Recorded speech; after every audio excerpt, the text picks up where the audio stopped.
अयोध्या मामले में यूपी के वजीर आला योगी आदित्यनाथ का कहना है कि अयोध्या में जो भी आता है वो राम का ही दर्शन करने आता है। अयोध्या में पहले भी राम मंदिर था, राम मंदिर है और आगे भी राम मंदिर ही रहेगा। हम अयोध्या की तरक्की के लिए काम कर रहे हैं। हमें उम्मीद है कि हम कानूनी दायरे में रहते हुए अयोध्या में राम मंदिर की तामीर का मसला भी जल्द हल कर लेंगे। न्यूज़ 18 नुमाइंदा प्रांशु मिश्रा से योगी आदित्यनाथ ने गुफ्तगू की। के सवाल पर बहुत से लोगों को क्यूरियोसिटी थी कि कल शायद आप कुछ कहेंगे, पर कल आपका कोई संदेश आया नहीं सीधे। राम मंदिर पर आपका क्या स्टैंड है? आज आपने दर्शन भी किए हैं रामलला के। देखिए, अयोध्या में रामलला के ही दर्शन होते हैं। जो भी आता रामलला का ही दर्शन करने के लिए आता है।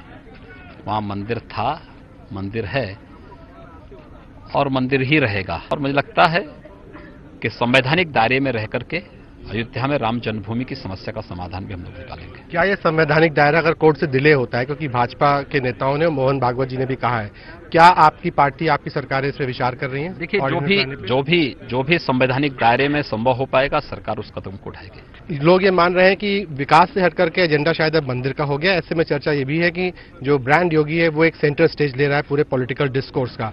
आपको लगता है कि इससे का कोई परिवर्तन हुआ है? दशहरे से दिवाली तक मुद्दा विकास से हट करके राम मंदिर पर आ चुका है। अब समस्या यह है कि आप वही प्रश्न करते हैं, फिर एक तरफ विकास का विरोध करते हैं, दूसरी तरफ फिर आकर के वहीं पे ठहरते हैं। मैंने कल से अपनी बात को फोकस किया है विकास पे। फोकस डेवलपमेंट है। अयोध्या ही नहीं, पूरे प्रदेश का और पूरे देश का। भारतीय जनता पार्टी ने पूरे देश के विकास के जिस संकल्पों को लेकर के आगे बढ़ी है, उसी क्रम को आगे बढ़ रही है। With video journalist Bimbadhar, this is Pranshu Mishra in Ayodhya for CNN News 18।